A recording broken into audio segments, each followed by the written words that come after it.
doing much more with less of the natural resources that's in the land, and then being no-till. We're 6,300 acres and only have 5 tractors and 6 employees. We're using less fuel, and we could never do today what we were doing back then with that number of employees. Flying over this piece of land in Grenada County, other than the tractor turning row after row, it doesn't really look like fertile ground for cotton. Turns out that's exactly what this land is for Coley Bailey and his operation. This is no-till planting. For us, the sustainability with no-till goes hand in hand. We've been no-till since 1999 and a cover crop since 2000 every year. And I have seen my organic matter go from less than 0.5% to over 3%.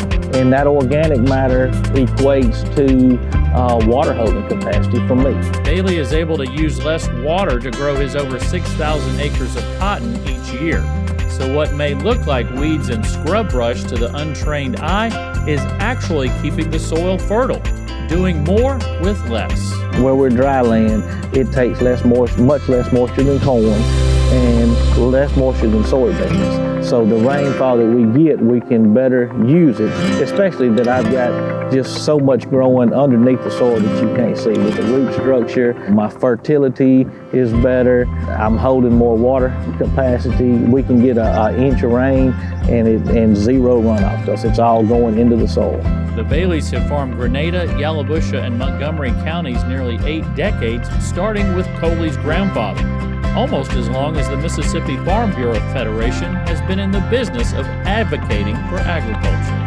I've been an active member since I graduated from college and came home and started farming in 1994. My dad started his first crop in 1972. My grandfather's first crop was in 1935. For our generations of farming, we've never been without Farm Bureau. We never even tried to go anywhere else. Bailey says he trusts Farm Bureau to keep him in the loop with issues affecting his operation, from boll weevil eradication to tax and bridge issues.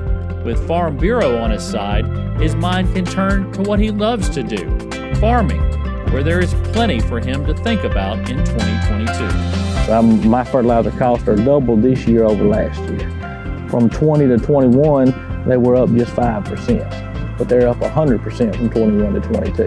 Potash and nitrogen, which are the 2 main fertilizers that I use for cotton. Still, because of his sustainability measures through no-till farming and conserving water, Bailey has cut costs in other ways. So being no-till, we're using less fuel, but I'm able to cover the acres. Planting, we can plant 1,000 acres a day, and so I can plant it all in a week's time. Harvest, we'll harvest 250 acres a day, so it'll take us a little longer to harvest, but that's kind of what we can do with 4 pickers and round bales.